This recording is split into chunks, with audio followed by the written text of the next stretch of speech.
It's Taste of Country Nights with Evan Paul on demand, episode 45 with Dan and Shay. The song Glad You Exist, the hook is there's a couple billion people in the world, which we were writing it. That was just a conversational, casual song, right? And we thought, we were so nervous before we put it out that people would be like, you guys are idiots. There's much more than a couple billion people in the world. I don't know how many there are, 7, 8, whatever it is. It's definitely more than 2 billion people in the world. And we know that. But when we were writing the song, we were just like, it's just casual little conversational bit. A couple billion people in the world, a million. We were a little nervous before we put that out that we would get totally criticized for the informational accuracy of that. We get stamped on the internet. What do they call it? Misinformation, whatever. On Instagram, there's 100% more than that. I love Dan and Shay. We had so much fun when they came in the studio. It was crazy. We got the whole interview up for you. They talk about everything from what they're doing now, what they've done, working with Justin Bieber, you name it. We talked about it in this one. Thank you so much for listening to Taste of Country Nights on demand. Go ahead and give us a like and a subscribe. And thanks for checking out this whole interview with Dan and Shay. Here we go. It's Taste of Country Nights. Evan Paul here with Dan and Shay. What's up, y'all? What's up, man? So good to see you, dude. You too. You guys don't have to lie, but thank you. I appreciate it. It's always good to see that beautiful face, man. Thank you, man. It feels good to be hanging in person again, man. It's been years. It's been about 10 years, right? About 10. Feels like 10 to 20 at least. Tell me about your new song, You.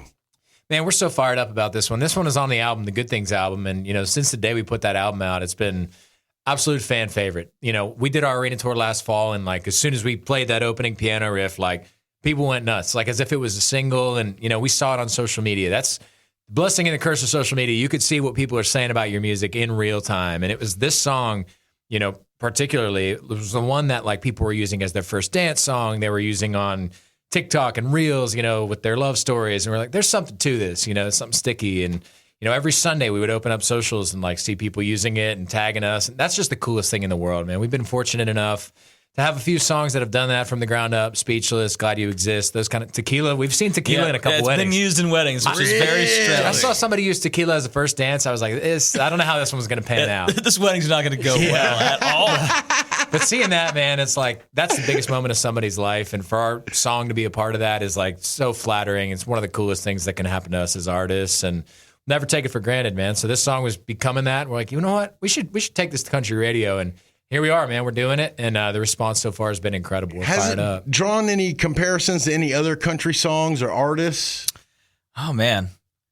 I don't know what kind of comparisons we've had with this song in particular, but for us, I feel like this is kind of Speechless Part 2. Okay. Because I feel like that Speechless was about seeing your wife walk down the aisle for the first time in that kind of moment. And this is we've talked about this, how this is just that second part of this is forever love. This is down the road of I've got you and only you for the rest of our life. And it's just kind of that's what it feels like. Not sonically necessarily, but it's got elements of what I would consider to be just a very Dan and Shay song. And I don't know what kind of comparisons we've gotten with it yet, but I do love having the opening riff is a thing. It's a nice riff. It's a tough one to play. It's got a very particular swing to it. It seems easy to play, but you try to play it and it's. Have you tried to play it when it's cold out? Because don't your fingers go a little slower? Oh my gosh, dude! One of the coldest. This is such a random story. We were playing. I grew up in Pennsylvania, big Steelers fan, right? So we got offered to play. The Steelers played the Jaguars, first round of the playoffs. Didn't end up great. I got to get that out of the way because it's stressful. It's making me sweat thinking about it. They were like, "You guys could play the halftime show," which. Of course, if you give us free tickets to the game, we'll do whatever. We'll go out there and dance on the 50-yard line, right. Whatever we got to do. Yeah, we do it, and we get there. Pittsburgh in the winter is freezing. Obviously, it's right there on the river. It's always 10 to 15 degrees colder. Couldn't have been a colder day. It was negative. It was freezing, insane, and it's all live. It's not Macy's Parade. You're up there, doing the lip sync thing. Yeah, live, and in Heinz Field. We're so pumped that we get out there and it's literally -5 degrees. And we got up to play. I couldn't move my hands. It was the worst guitar playing. There's probably a video of it somewhere on the internet. Abysmal playing. But even singing was tough. It was crazy. We were all bundled up, but you got to be out there playing the guitar, the acoustic guitar. And it was just miserable. I was watching some of our guys before we went on there, And I was just watching them. They were just doing this with their hands because that's like they cannot. Like I couldn't feel my hands, and I know that there's no way I could have played guitar in that moment. And you can't play with a glove or anything. No, right? and it's such a passionate town. There's guys out there in shorts and no shirts with Steelers painted on their chest. Wow. Steelers are losing by 3 touchdowns when we go out. We're playing like soft, slow love ballads. It was a weird vibe, man. But we got redemption though. We got to play Heinz Field with Kenny Chesney this summer, and it was nuts. There you go. There you go. Which one of your love songs is your wife's least favorite? Is there one where your wife is like, I hate that song? I don't think they'd tell us if they did. Because we're like, we wrote these songs about you. And they're like, well, I hate it. So we'll maybe in 20 years when they get sick of them, we'll see which one is their least favorite. But Tyler Hubbard wrote 5'9", went home and realized his wife was 5'10". Have you guys had any instances like that where you messed up something, but you had to keep it in the song? I'm trying to think. Yeah, well, this isn't that, but the song "Glad You Exist," the hook is there's a couple billion people in the world, which like we were writing it, that was just a conversational, casual song, right? And we thought we were so nervous before we put it out that people would be like, "You guys are idiots. There's much more than a couple billion people in the world." I don't know how many there are, 7, 8, whatever it is. It's definitely more than 2 billion people in the world, and we know that. But like when we were writing the song, we were just like, it's just casual, little conversational bit. A couple billion people in the world, a million other. We were a little nervous before we put that out that we would get like totally criticized for the informational accuracy of that. We get like stamped on the internet. What do they call it? Misinformation, whatever. On Instagram, like there's 100% more than that. But I feel like the way I saw it was there is in fact a couple billion people. There's in the world. more, but like there's more, but there is a couple. Because if I said there's 2 people in this room. That is really technically true. It's factual. Because there might be 4, but there's there is 2. Think, man. Yeah, that's good. You got to get your answers prepared for when people call you out. Exactly. Because also like 7 billion people in the world sings pretty stupid, and I feel like that number kind of is like it fluctuates between 7.5. I don't know. Even that wouldn't be accurate. You needed 2 syllables. How many are in the world? I'm going to look it up right now. I think it's 7.4. You definitely know. Do you know? I want to say I looked it up when that song came out, and I don't know. I thought there was a couple billion. So I mean, people were like, "No, dude, there's only 2. I heard it in a song." Dan and Shay teach history class. Right? Okay, are you guys working on album 5? Oh yeah, maybe 6, 7. We got a lot of stuff, man. We hit just like a huge creative stride at the beginning of this year. I think we were super inspired being back on the road, seeing our fans, being out there. Just feeling that again, especially after 2 years of being off the road, like literally the worst 2 years ever, I think for everybody. But man, we just got back in top of the year and it was like we just met. It was insane. We were writing 2-3 songs a day and we didn't know when we were going to record them. We've just recently started dabbling and, putting them down on tape. But man, it was like we were writing all these songs and just finding inspiration in the same way that we did at the beginning. We had a little bit of time off after that tour. We knew it was going to be a more of a chill summer with Chesney, 1 show a week, and it was like, let's get in, let's write a bunch of days a week, let's go after it, and we did, man. And it's crazy how difficult people always talk about how difficult it becomes after your first album to write and find that inspiration. It's true. You're out running 1,000,000 miles an hour. We went through so many changes since that first album when we had an eternity to write it. Families. Shay's got kids now. I've got the dogs. It's just. You're out touring 200 something. When we were first going 250 days a year, just bananas. And it was really healthy, man. At the top of the year, we were just like, we're rolling. We got another song. This is great. We don't have a demo. It's like old school, just sitting there with an acoustic guitar or a piano and just writing it out. And we did. And that's the problem. Like a lot of these songs, they don't have like a big track demo or anything, so we can't really play them for the label. Trust us, this song's going to be great. But it's like old school. We just sat there and wrote like we did before we could afford to write with somebody who had a big studio. Yeah.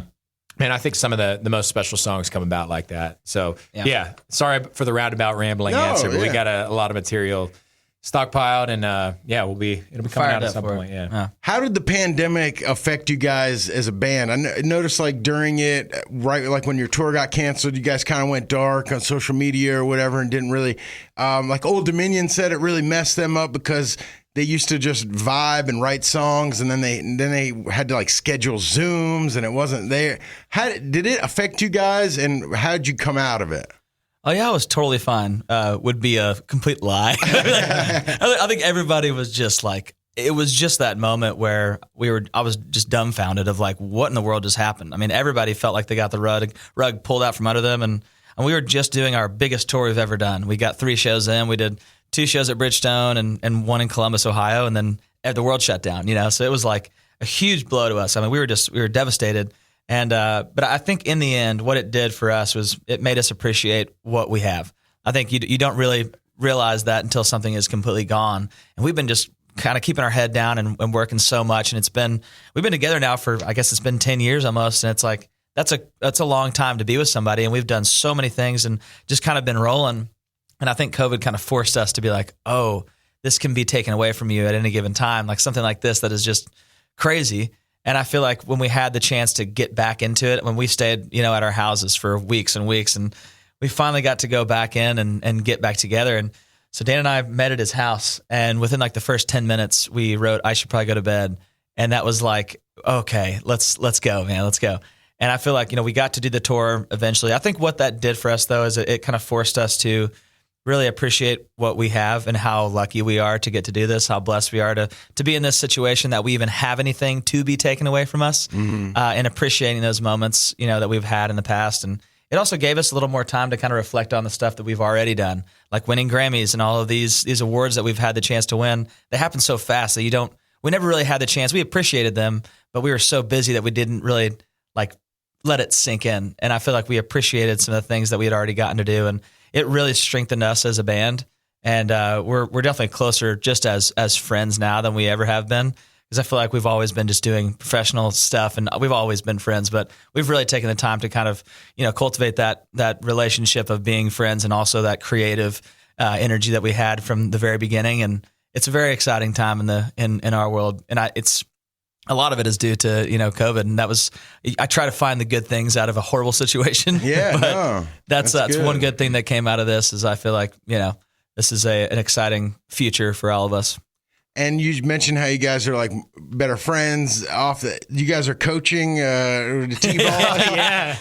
Coach Dan over here. What's that like? You're playing like mega stadiums and then you're going and coaching T-ball like just regular. What's that like? And then a couple parts to this. What's it going to be like when your kids get older and Coach Dan or whatever comes over? Can you argue with an umpire? Or is it like the umpire's like, I'm sitting here arguing with Dan from Dan and Shay about a call? Like, then we'll get kicked out. There'll be some new, cooler artist. No, we want that guy to coach. Like, he's the guy. Get out of here, dude. We had tequila. Yeah. Just us. We were big at one point. Do they bother you? Like, do the parents, like, I don't know, they, hey, man, I know who you are. I think that's a beautiful thing about Nashville, man. Obviously, some people will come up and ask for a picture or say like, I like your music. But I just think this town is so respectful. You could see Keith Urban at the grocery store or whatever, and people it's not like LA paparazzi. The craziest like life shock for us is when we did the song with Justin Bieber and we shot that video out in LA. He had paparazzi follow him from his driveway, rolled out of the driveway, had a van pick him up or whatever. And paparazzi was camped out outside of his driveway. They followed him all the way there. It's cool for us because we were like, yeah, people are going to find out about the song. Hey, guys, we're Dan and Shay. Check us out, danandshay.com, Instagram. But doing interviews by the fence. It was like, that's just not a way to live, man. It's like you want to be successful with your music, but you can be tremendously successful here, but you could still go to the store. You can still hang out. You could still coach a T-ball game, and people are cool with that. And that's just country music. I mean, I think it's just a different way of life. And I feel bad for that kind of lifestyle, man. You can't do anything normal.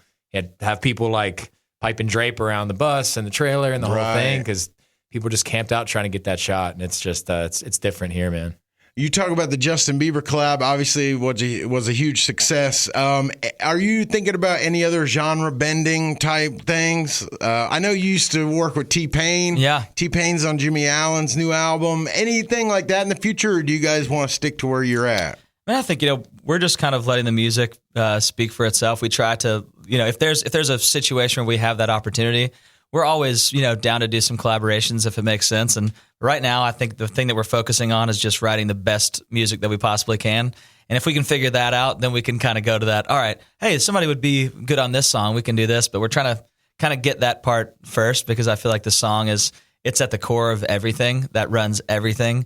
No matter who you have on it, if the song's not good, it has to be there. And so we're trying to make sure that substance is there first. And we feel like we've gotten there with a lot of these songs that we've been writing. So we'll see how it goes. Maybe Yeah, we'll get you on the album, dude. Dude, do you do I any can rapping? get in there, man. Music video, smoking that cigar. Dude, I'm There we in, go. man. Live, dude. I am in. Okay, tell me about you're on the Chesney tour.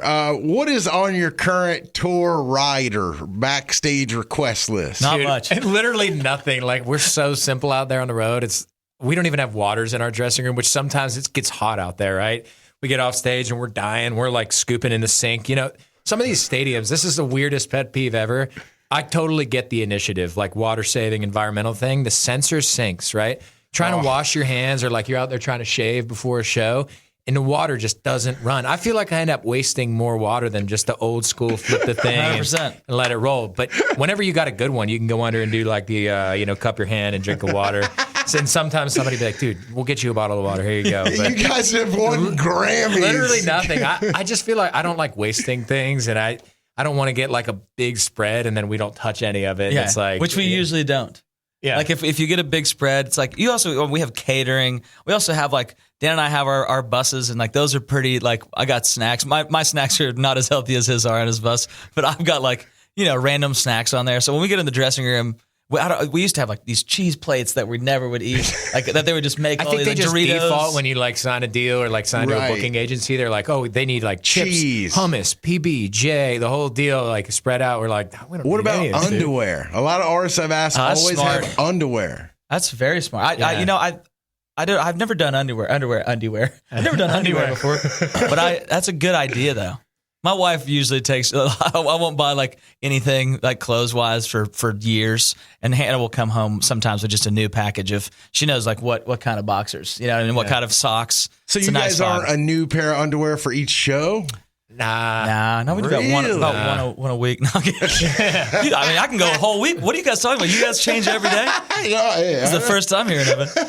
Unreal. Did you guys ever think about going by a different name, like Florida Georgia Line beforehand? Where almost We was thought like about Florida Orange Georgia Peach? Line, and then we're like, crap, somebody did the same, dude. Crazy. I mean, what are the odds? What are the odds that would happen? No, yes, actually, we had a Ragtop Red. Yeah. That's kind of what we had our demos. Like, we loved Tim McGraw, and it was like, Red Ragtop. Okay, what about Ragtop Red? Yeah, Thought that was clever. it's not as cool when we explain it out loud. No. Like red ragtop.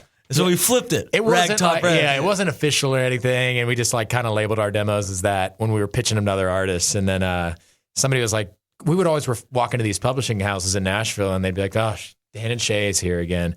We'd be like, "Oh, we'll just call ourselves that." And a bunch of demos turned into our first album, and somehow we're still here. Is there anything available anywhere under Ragtop Red? No, there was that we never can anything find? released. The only thing that you would ever find, but you would never find this, is probably like a demo CD that we had Yeah. that we gave to the label, and I'm pretty sure that said Ragtop Red on the top. Yeah. But there was never anything. I don't think there's a digital trace of it.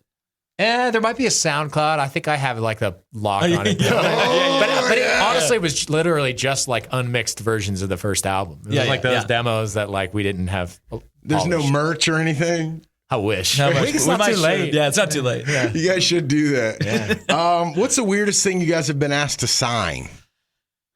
I'm like trying to think of the ones that are like you can actually say. So out loud. examples, Body parts. yeah, Yeah. prosthetic legs, car dashboards. Yeah. That's, all of those.